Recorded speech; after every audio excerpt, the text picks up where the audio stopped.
The end of the Great Ice Age shaped the world we live in today.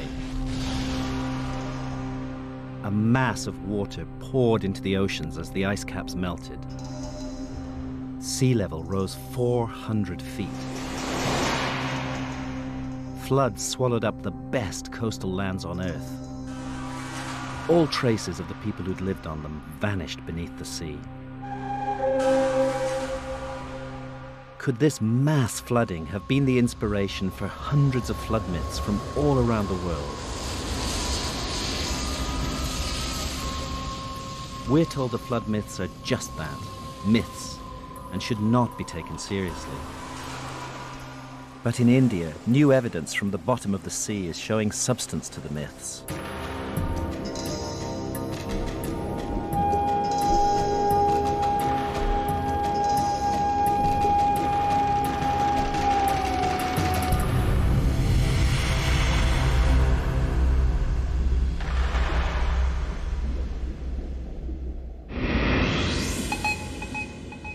This is the Gulf of Cambay in northwest India. In late 2001, scientists doing pollution studies made an astonishing accidental discovery.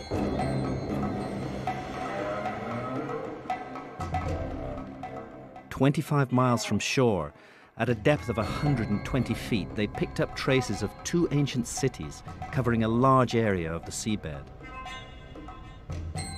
The discovery threatens to overturn everything that archaeologists have believed about the origins of civilization. They found two cities the size of Manhattan with massive walls and plazas.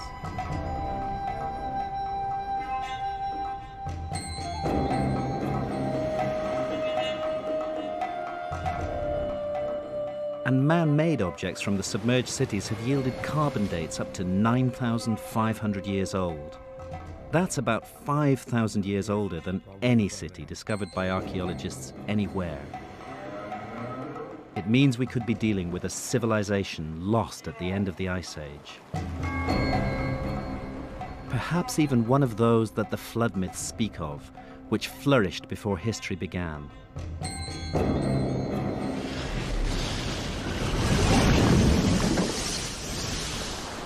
I'm keen to test the idea that ancient civilizations could have flourished in coastal areas during the Ice Age. When the ice melted and the seas rose, the floods obliterated the coastal civilization. The survivors recorded the trauma in myths. Christians, Jews, and Muslims all know the story of the biblical flood and Noah's Ark, and Plato's myth of Atlantis is universally famous. But India may have the oldest flood myths in the world. I'm going there to investigate. I begin my journey in the ancient town of Dwarka on the tip of the Gujarat Peninsula. It huddles at the foot of a spectacular medieval temple dedicated to the god Krishna, the most famous of the Indian gods.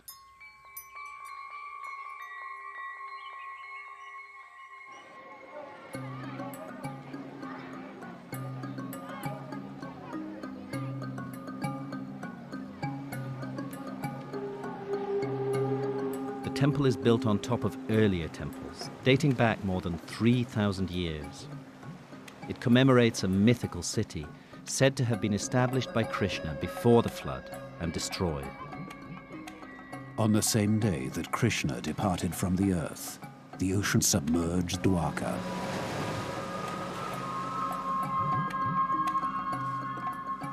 The temple is a shrine to Krishna, and every day a new flag is raised to commemorate the myth of the submerged city.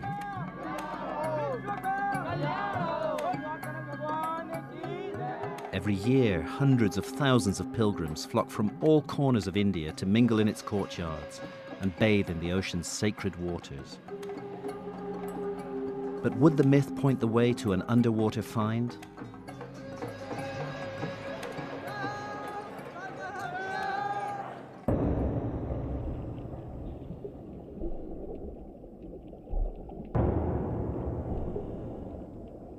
In the 1980s, the Dwarka flood myth received a boost when ruins, immediately presumed to be those of the lost city of Krishna, were discovered in the bay in front of the temple. A leading archaeologist estimated on the basis of a hunch that they were dated to around 1500 BC.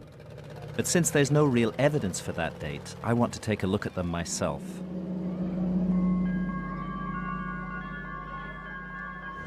A group of marine archaeologists from India's National Institute of Oceanography have agreed to take me diving at Dwarka. This is Dwarka. Yeah, so we're moored over this concentration of ruins. So are these mainly individual blocks, or are they? No, individual buoys which we tied for the particular structure. I see. Okay. So now the blocks are scattered. Yes. I'm working with marine archaeologists Sri Sundaresh and Dr. Gaur. There's no wall as such. Because we have to go down here and we should come We up follow on the line of the ridge. Okay.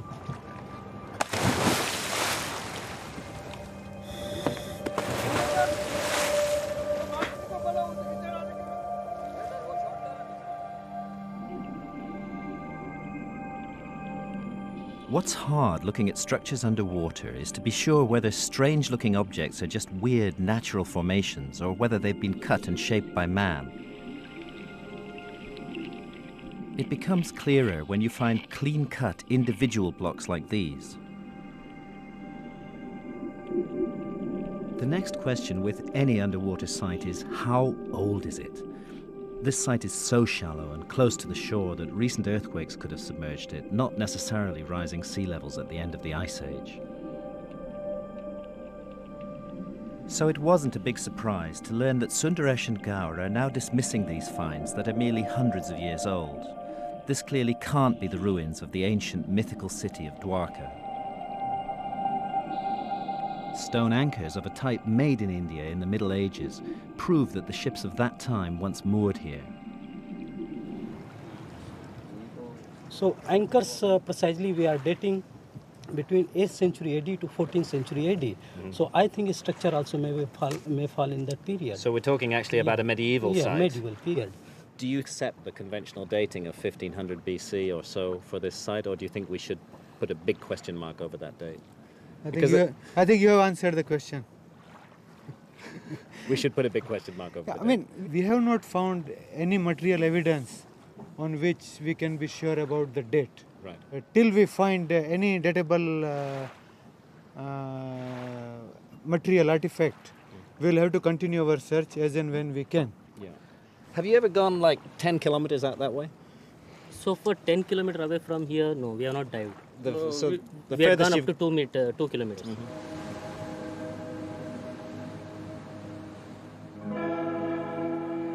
To support my theory of a much older origin for civilization, I need a flood myth directly connected to large-scale underwater ruins more than 8,000 years old.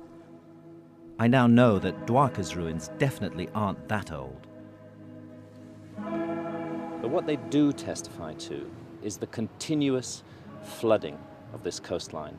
And the science tells us that we're here inland to what was once an enormous antediluvian domain extending more than 50 kilometers out to sea. The archaeological surveys here haven't even begun to test the myth. They have to go out, far out from shore and into deeper water.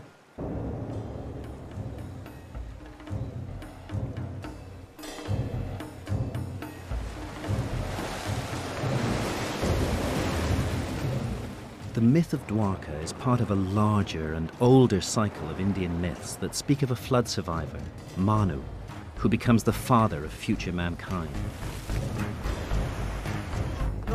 Like the biblical Noah, Manu builds a survival ship, takes the seeds of essential plants as a way of restoring agriculture, rides out the deluge in his ark, and comes to rest at last on a mountaintop. Typically, Manu is described as a great rishi or sage and as a master of yoga. His mission is to rekindle civilization after the flood. Could science give this myth any support? Was India ever flooded in such a cataclysm?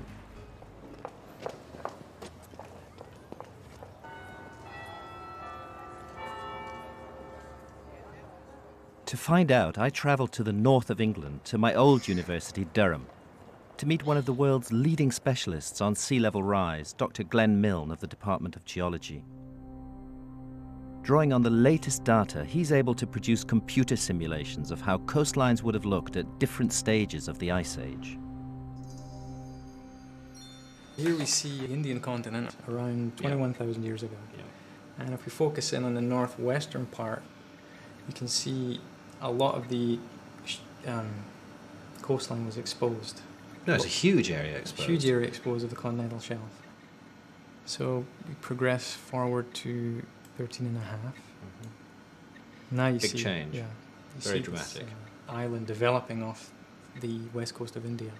To me, that's an extraordinary vision. It's because we know it's not there now. It's like a ghost island. You'll notice as we progress further through time that the Gulf of Cambay gradually gets more and more flooded. 12.4, 10.6, Yeah. 7.7 to 6.9. Bang. Ah, huge So, change. Quite dramatic. Well, in that 800-year window, the Gulf of Cambay is inundated.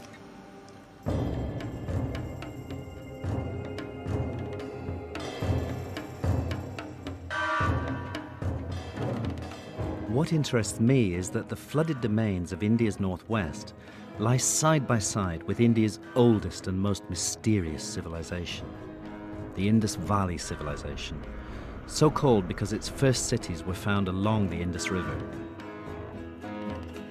It's one of the least understood cultures from the ancient world and believed to be the biggest, covering more than 1 million square miles. It flourished about the time the pyramids were built in Egypt. But I'm interested in it because even the most conservative archaeologists think its roots go back much further, to small-scale settlements dating to the end of the Ice Age, when Glenn Milne's maps show that huge floods ravaged India. Could the Indus Valley civilization be the missing link to lost cities of the underworld that I'm seeking? To find out, I'm going to Dolavira in the lonely salt marshes of the Rann of Kachchh.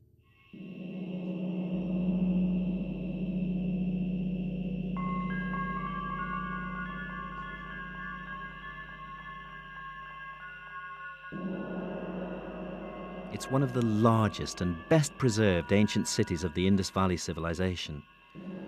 To explore the missing link, I'm searching for clues about its heritage and the ideas that made it tick. Archaeologist Dr. Bisht has been working on the whole Indus Valley mystery. Can you actually say how old the site is? Are you sure of that? It's around 3000 before Christ. 5,000 years ago. 5,000 years ago, that's correct. A small fortress was laid out here, quite a strong one. That fortress was converted to a castle. Around that fortress, a really sophisticated city developed. They knew how to write, but unlike the Egyptian hieroglyphs, nobody's ever found a way to crack the code of their enigmatic script. They knew a lot about urban planning and the necessities of urban life, the sort of knowledge that only comes from centuries, perhaps thousands of years of accumulated experience. 5,000 years ago, they were designing a water system that was way ahead of its time, including rock-hewn reservoirs built to fight a deteriorating climate and a series of savage droughts.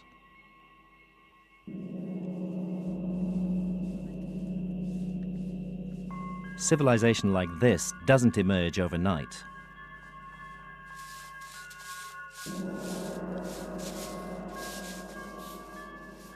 As the climate changed around them, the ancient inhabitants of Dolavira made themselves masters of water and water engineering. They cut this huge cistern out of solid rock, and then they lined it with beautifully cut pieces of masonry. It's a wonderful achievement to keep and preserve the water through the dry times, to ensure the population's needs were met.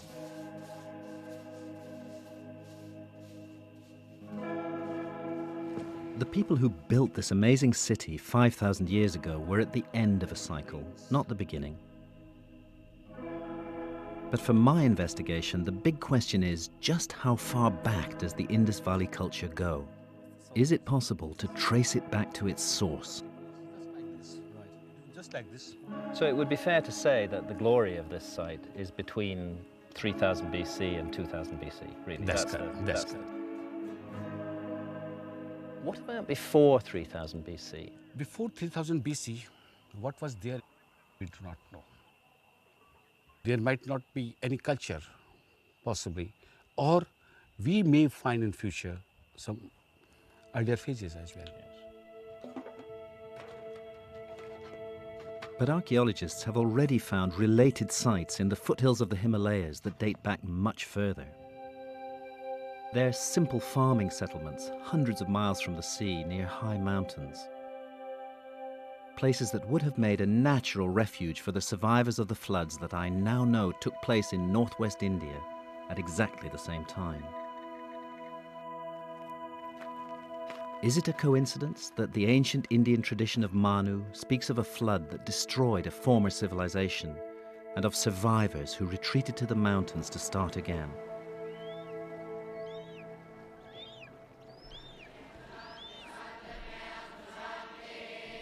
The myth of Manu is part of a vast oral tradition that includes the Vedas, India's most ancient scriptures. Most experts think the Vedas were composed around 1500 BC, too late to shed any light on the then extinct Indus Valley civilization and on our investigation. But might the experts be wrong? The Vedas are part of modern-day India, an oral tradition that's been memorized and handed down for more than 3,000 years.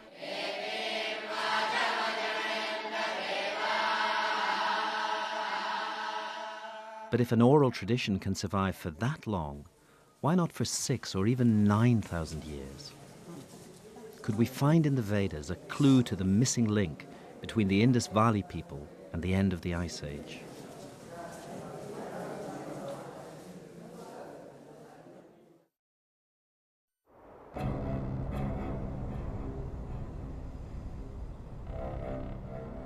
When the first Indus Valley sites were excavated in the early 20th century, the city of Mohenjo-Daro revealed a startling new discovery. I want you to imagine for a moment that you are back in 1500 BC and are looking out over the straight streets and brick houses of Mohenjo-Daro. Suddenly, smoke and flames begin to rise amongst them. And up one of the main streets, there streams a horde of swordsmen led by a swaying figure in an outlandish chariot.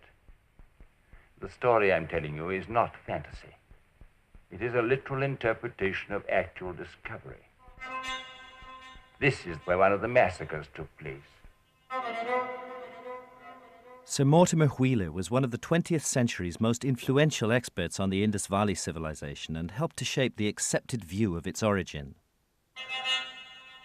34 centuries after it happened, the archaeologists of the 20th century found these bones of the massacred, mute evidence of how an age-long civilization perished within the hour. Wheeler was one of those who believed that groups of marauding nomads invaded India from the north and west around 1500 BC. According to this Aryan invasion theory, the Vedas were the scriptures of the nomads, not of the civilized people of the ancient Indus Valley cities. But when archaeologists inspected the skeletons more closely, the invasion theory was cast into doubt. Professor B.B. Lal was a student of Wheeler's at Mohenjo-Daro, but questions the conclusions that Wheeler drew from the placing of the skeletons in different levels. Some from the lower levels, some from the middle levels, some from the top levels. And some of them belong even to a period after the abandonment of the site. So when they don't belong to one and the same level, how can they belong to a massacre by invading Aryans? In fact, they hadn't even died in battle. When examined, the skeletons had indeed come from different strata, meaning that they died at different times. The Aryan invasion theory should have died too. But since it was taught as established fact for most of the 20th century, it dies hard.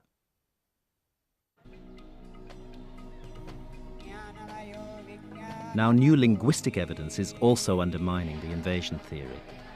Leading archaeologists think it's likely that the language in which the Vedas are expressed has been evolving in India for more than 8,000 years, and so couldn't possibly have been introduced by Aryan invaders just 3,500 years ago. Perhaps it's time to consider a possibility that most archaeologists still find unthinkable: that the Vedas are the scriptures of the Indus Valley civilization itself.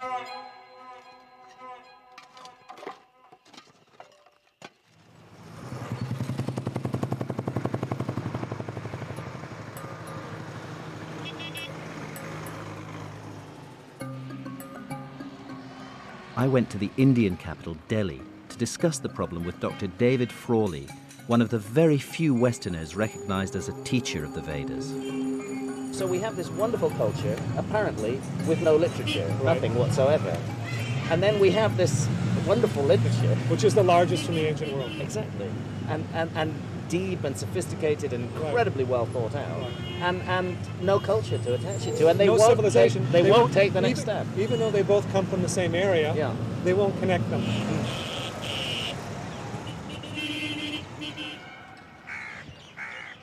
The result, says Frawley, has been a huge missed chance to know more about the amazing Indus Valley civilization and to explore its mysterious origins. The Vedas have been given to us as the literature of India, so they are connected with that culture. Now, if we put the two together, we see the image of a sophisticated culture of kings and rishis. We see in the seals, we see the symbols of spirituality, the symbols of yoga, the gods like Shiva. We see the whole basis of later Hindu civilization. And that's what we should find as the culture itself has continued. And I found an even more direct clue that links the Vedas with the ancient Indus Valley civilization. It's the image of the Indian flood survivor Manu. In the Vedas, he's a long-haired mystic and a master of yoga. The image of just such a mystic, seated in a recognized yoga posture, turns up on a seal more than 4,700 years old, found at the Indus Valley site of Mohenjo-daro. Slowly open your eyes. Hello, Mr. Graham. Nice to see you here. Welcome. I have a question that I want to ask you, which concerns this ancient image. I'm wondering if you recognize this position. This is called as Mula Bandhasana. It is said to be seated on the lowermost part of the body. He is trying to raise his energies up. Supposed to be a very difficult posture for the practitioners of yoga. In an advanced position, you try to slightly raise yourself and sit on the heels. And slowly you swing your legs like the wings of the butterfly and slowly bring it down. In due course, this comes down and touches the floor. Right. Which is what we're seeing here, yes. The seal tells us that yoga was being practiced in an advanced form nearly 5,000 years ago. Yes. How old do you believe yoga actually is? Yoga, we believe, should be around 6,000 years old or even more. Yeah. Because there was one saint. He is said to have codified all this yoga into a form. But this is 6,000 years ago. 6,000 years that he ago. codified it, which so means that it was existing much before that. Kondavanga, take both your legs and take them behind. Manu, the Vedic flood survivor, practiced yoga, and we now know the Indus Valley cities honored the image of a yogic sage. How big a leap is it from there to speculate that the Mohenjo-daro figure represents Manu himself, and that the Vedas must therefore have been known to the people of the Indus Valley civilization. Archaeologists too are noticing a lot of common ground. You find their hierarchy of settlements. You find a hierarchy in their domestic architecture or in public architecture. You are finding the same kind of society, highly urban civilization. What archaeology is doing is solving the puzzle of the origins of the Rig Veda. Well, I think so, but it is still hotly debated subject. I know it's a hot subject. In Vedic tradition, civilization was kick-started in India by survivors of a previous civilization from before the flood. Now geologists have discovered a lost river, which suggests the Vedas might have been composed by people who actually witnessed the end of the Great Ice Age. It's another sign that the myths deserve to be taken seriously as historical documents, and that they could be incredibly old.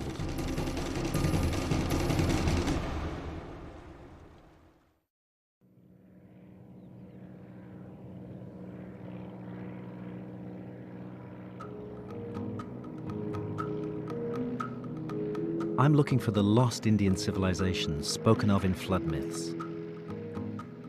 India's oldest known civilization can be traced back to the end of the Ice Age and is cheek by jowl with lands flooded at that time. Today, the Rann of Kachchh is one of the most inhospitable areas on Earth. But around the end of the Ice Age, a vast river flowed through it, making it rich and fertile.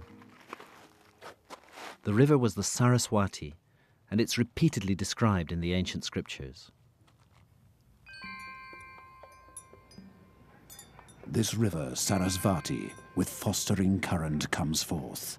The flood flows on, surpassing in majesty and might all other waters, pure in her course from the mountains to the ocean.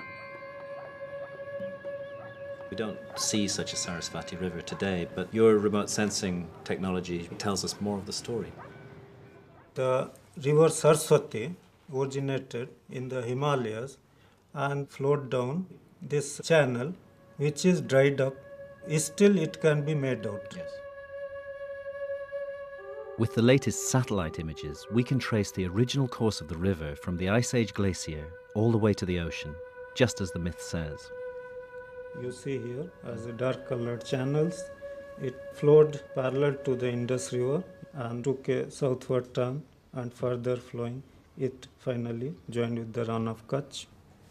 It seems to be a huge channel at this point. More than 22 kilometers. 22 kilometers broad. It is described in the Vedas that it was mightiest river of that time. Mm-hmm. Right. And that would be what sort of period? Certainly the river was flowing 10,000 years and it continued up to, say, 6,000 years before present. Because the Vedas described the Saraswati when it was in full flow, Dr. Gupta's confirmation that it stopped flowing 6,000 years ago has one obvious implication. At least some parts of the Vedas must have been composed earlier than 6,000 years ago, during what archaeologists call the pre-Harappan period that led up to the Indus Valley civilization. Not only we have the ancient Sarasvati River, what is extraordinary is that we find pre-Harappan settlements on the old Sarasvati channel. It's revolutionary enough to suggest that the Vedas could date back to the Indus Valley civilization. Today, however, more and more Indian scholars are reaching the view that they could be much older than that. It is not only an issue of Harappan and Vedic civilizations being one and the same, but the fact that the Rigveda was prominently, I would say predominantly, pre-Harappan. Harappan civilization, somewhere I think I have called it the twilight of the Vedic age. The Vedic age ended with the disintegration of the Harappan civilization. And the most amazing discovery might date the Vedas to more than 11,000 years ago. Leading experts from the Geological Survey of India have argued that there are verses which literally depict the glacial meltdown at the end of the Ice Age. I will declare the manly deeds of Indra. He slew the dragon, then disclosed the waters. The waters glided downward to the ocean, and many seas filled full with waters. We do find in the Rig Veda this dominant symbolism of Indra destroying the dragon who lives at the foot of the mountains and releasing the waters to flow into the sea. And this is very much an end of the Ice Age myth, where the great glaciers broke up and the whole area of North India became filled with great rivers and became a very important area of habitation. So the symbolism is there of the cataclysm.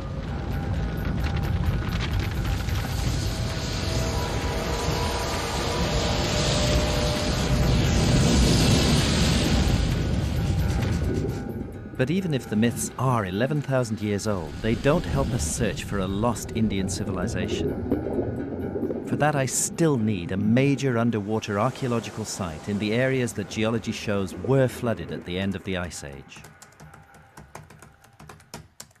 Researching Indian archaeological journals, I found a neglected study describing a sunken ruin.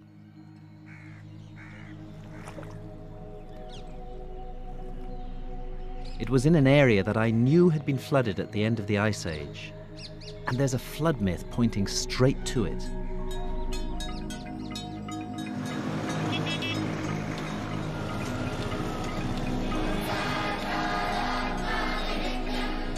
Here, deep in the Tamil part of South India, one of the most sacred sites is the Meenakshi temple in the ancient city of Madurai.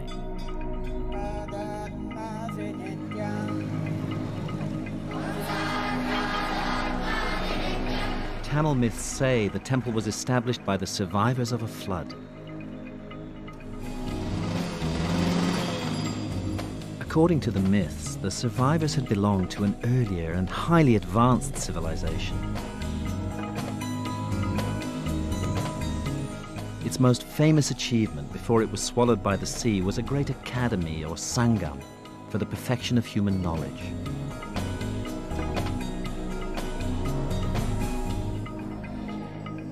Sangam means collection. People come together to bring out a great work. What happened to it? Why did it cease to exist? Okay, that is, there's a big land. So many people were there. The sea came in and it swallowed the whole thing. That's what people say. Do we have any descriptions of what sort of land it was? That is the most ancient continent in the whole world. The best and the ancient civilization existed there. And it belongs to Tamil. Right, and this is about 10,000 years ago. 10,000 years.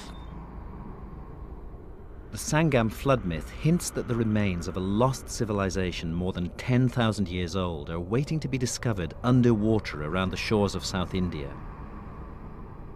In fact, the dates given in the myth go back to 11,600 years ago.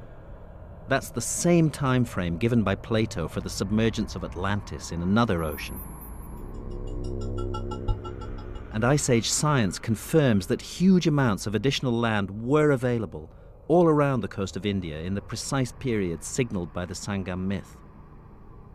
So you can see, if you focus down here in the southern tip of India, and Sri Lanka, it looks more or less as it does at Pretty present. much as it looks now. Yeah.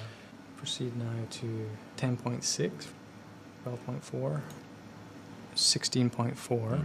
Well, they're extraordinarily different from how they are today. I mean, we're looking at almost a continuous landmass. So when the ice sheets were at their biggest, sea level was at its lowest. Right.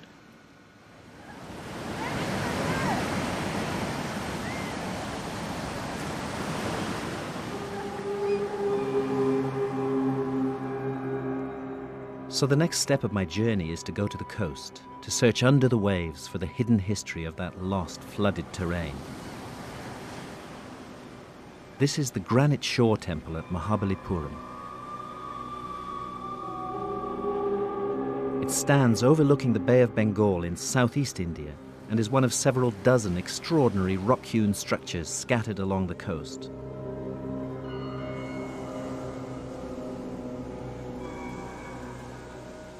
I first came to this seashore when I was 5 years old. In fact, I learned to swim here. It always stayed in my memory as a mysterious place with its wonderful granite temples.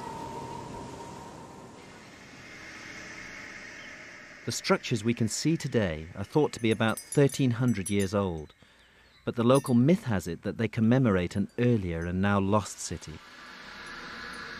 The city builder was a proud and arrogant giant named Bali. And the story goes that he made a city so beautiful, luxurious, and ornate, its temples so tall, its reliefs so rich, that the gods became jealous. They sent orders to the god of the sea to let loose his billows. The city was at once overflowed by that furious element. And the lost city of Bali isn't just an old myth. Local fishermen know all about it because it affects their livelihood. First of all, how did you come to know that there are these structures underwater? How did you learn about them? உங்களுக்கு அங்க மண்டபம் இருக்குதுன்னு எப்படி தெரியும்? வலை போட்டதால தெரியுமா இல்ல சாதாரணமாவே தெரியுமா? நான் அந்த கயிறு போடும்போது When we throw the nets, they get caught in these pillars. When we tug on the nets, they break. No fish, no pillars. So how many structures underwater? நிறைய இருக்குன்னு சொல்றீங்களே இந்த மாதிரி எவ்வளவு இருக்குன்னு நினைக்கிறீங்க நீங்க இந்த மாதிரி கட்டடம்? பெரிய பெரிய கட்டடமா இருக்குது. அது வந்து நம்ம இது போல It's not like that. There are stones all on top of one another, dilapidated. Jumbled together. Yes, jumbled together. I can't get permission from the Indian government to dive at Mahabalipuram, but I am able to dive a little further south at Pumpahar. The same experts from the National Institute of Oceanography who I worked with at Dwarka have found a structure that is truly mysterious. It lies almost 3 miles from the present shoreline at a depth of more than 70 feet. It's important because geologists tell us it was submerged about 11,000 years ago when sea levels rose. Archaeologists know of no culture of that time capable of building something so large. And it's mysterious because it was flooded at a date when Tamil myths say a high civilization flourished on land that was later swallowed up by the sea.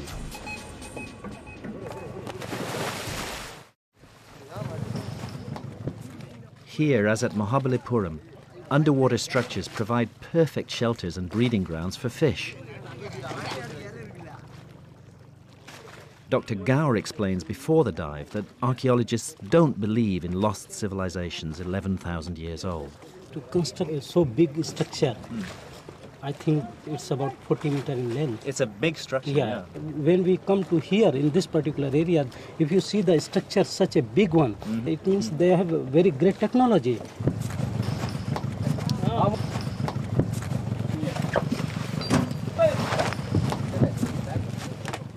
As we get ready for the first dive, it dawns on me how much I have at stake in the next few hours.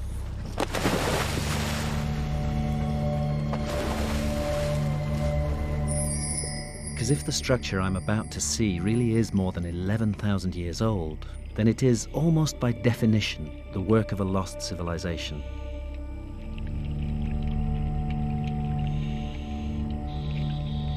We reach bottom at about 70 feet. The visibility's pretty bad.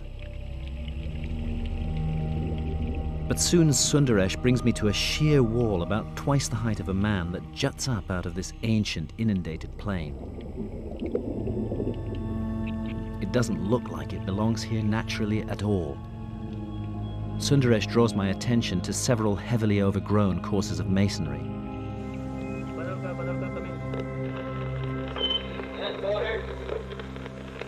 Have you checked, Martin? Inform, please.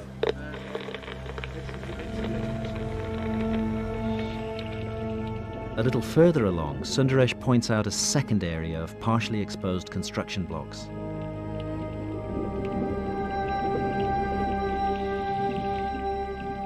As we continue along the U-shaped structure, I see that almost every inch of it is draped in fishermen's nets. It feels a bit eerie.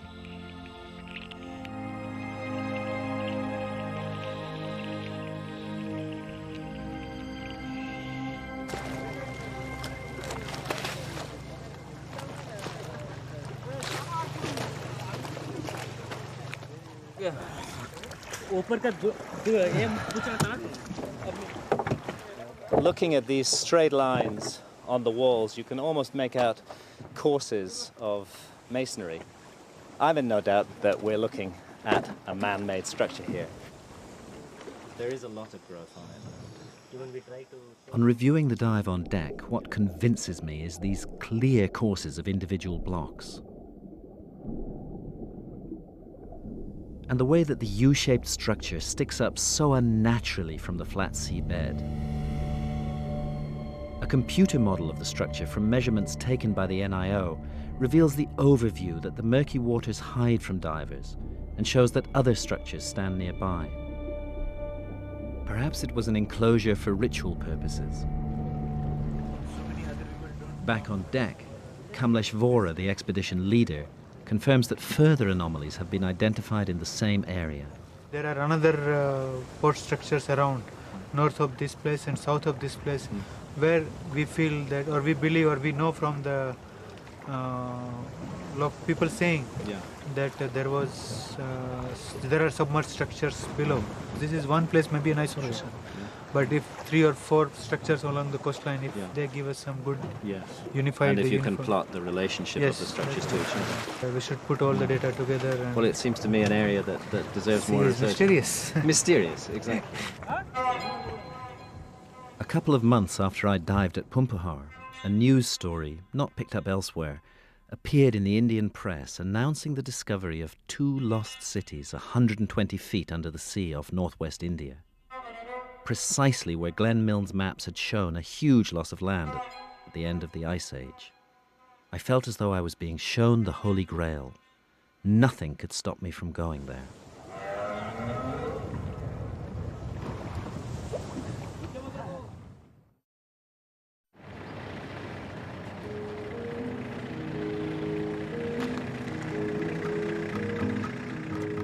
In 2001, a team of geologists from India's National Institute of Ocean Technology made a series of startling discoveries in the Gulf of Cambay.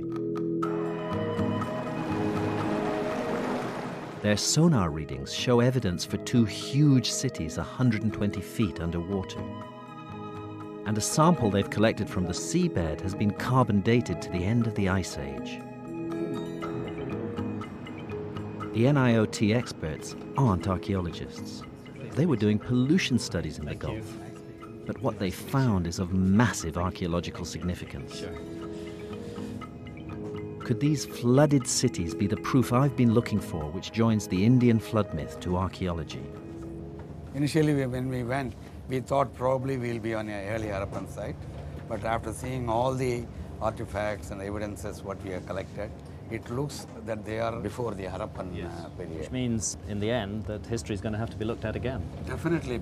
Maybe this is the beginning of a major discovery for the world. I think so. I think so. It's the scale of the sites which is so exciting. It looks like a twin city or a twin metropolis of the ancient times. Right, right. The cities are located right in the area that Glenn Milne's sea level rise data shows was flooded between 7,000 and 8,000 years ago. This was at the very end of the Ice Age and was the last of 3 major pulses of meltwater release that have been identified by geologists. One city is more than 8 kilometers long. Other one is almost 9 kilometers. These are enormous. Enormous, yeah. Both of them appears to be along 2 river courses. A natural place for humans to settle. Yeah. Can have a look here. Wow. This is a treasure trove. Next, Dr. Badranarian took me to see some of the artifacts they've recovered by dredging the underwater sites. These are our micro tools, where you can see various shaped thin objects, well polished, to use them for various purposes. This is like a spoon. Spoon, yeah. You can see it is the shape of a deer they have made. Well, it's very interesting because it's carved the same on both sides. Human remains include a fossilized jawbone and vertebrae. And the artifacts show that these people were skilled in making pottery, jewelry, and other ornaments. This seems to have been almost like turned on some sort of... Yeah, it is. It appears to be a very good artifact. Probably they had a sort of hand instrument to turn all these things. If you see, that's the hole also they have made through that. And this hole runs all the way through it? Yeah, completely. Yeah. So this is absolutely definitively a man-made object. Yeah, we did not know what it was. Most startling of all, a stone slab was discovered with raised markings which could push back the date of the invention of writing to the end of the Ice Age. Yeah. This is some of the images we have picked up in the... Sub-bottom profiling, a technique that detects materials buried beneath the seabed, reveals the city's massive foundations. In between the seabed, you'll be seeing soft material. Right. This is the foundation up to which they which has quite a different character from the rest. So this is building foundations. Building foundation. Right. And you can see that they are very regularly spaced. Indeed. Which are walls, really. Yeah, walls. But a bigger surprise came from the side-scan sonar. A beam passed along the seabed to detect solid objects. The images show sophisticated geometrical structures. It's looking down on the seabed, these very right-angled structures. Yeah, these are about 77 meter by about 40 meter. Yeah. Actually, there's a series of steps going down. Looks like it's buildings. not anything that you normally come across in a marine, this one. No. It is obviously man-made. Yeah. But Dr. Badranarian had something even more spectacular to show me, which looks like a citadel. Something very different than what you see now. Right. Yeah. Wow. You see very square features. Yeah, and I can this see a is lovely series of right angles here. Yeah, they're all platform-like features. Yeah. The present length of this is about 98 meter.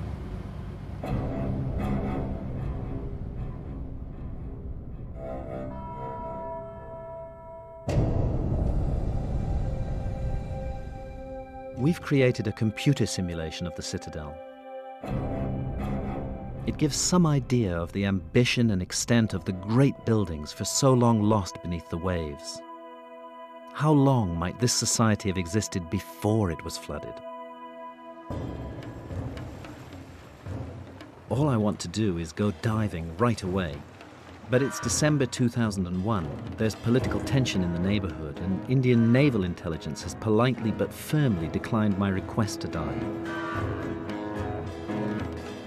Even the NIOT scientists themselves haven't dived yet, and until they do, or someone does, a question mark must hang over the claims that are being made. But the case is getting stronger all the time. A month after I met them, the NIOT released the results of carbon dating on the artifacts recovered from the sunken cities. The results caused a sensation around the world. One of the objects was dated to 7,500 BC. That's 4,500 years before the cities of Mesopotamia and Egypt. How long would it have taken a civilization that was already here 9,500 years ago to build cities on this scale? We could be looking at a previously unknown high culture in existence around the coastal margins of India from perhaps as much as 12,000 years ago. And that's precisely the period when the U-shaped structure at the bottom of the Bay of Bengal was last on dry land. If we take the ancient flood myths seriously, instead of writing them off as primitive fantasies, as so many archaeologists do, then they can point us towards new discoveries, discoveries that could rewrite history.